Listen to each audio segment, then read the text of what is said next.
Question number 9, David Clendon.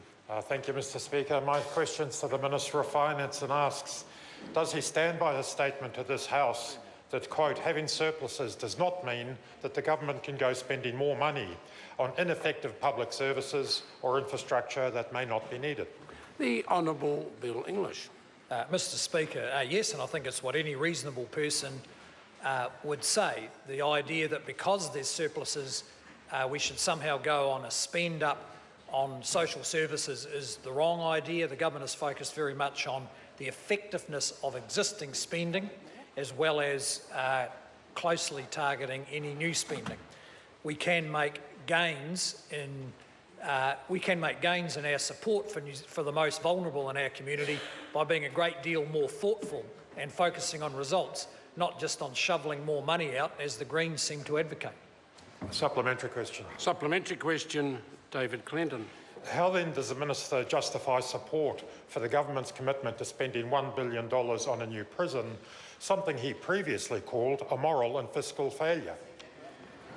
The Honourable Bill English. Well, Mr Speaker, it's unfortunate, but there's no choice in this case.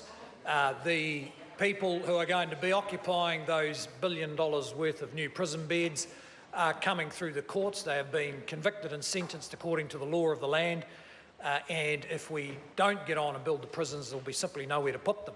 But at the same time, we are developing an in-depth understanding of the drivers of the longer sentences, the kind of crimes that are being committed, and the likelihood that people we could help better may end up on the path to crime.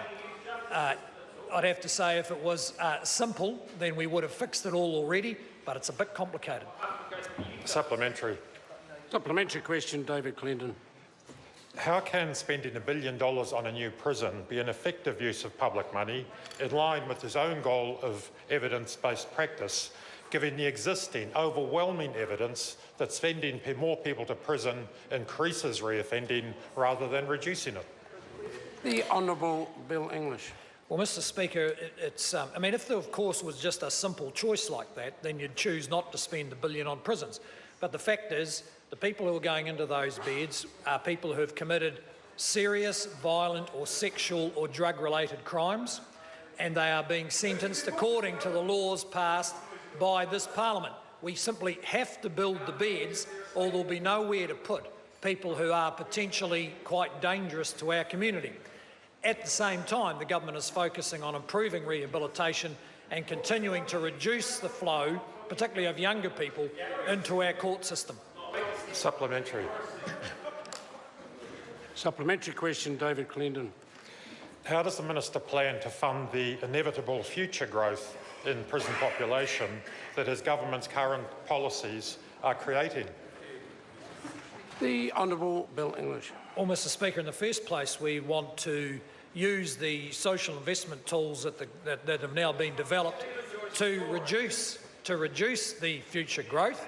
But the fact is that if, according to the law of the land, the courts sentence dangerous people to be locked up, then we will be locking them up. Question.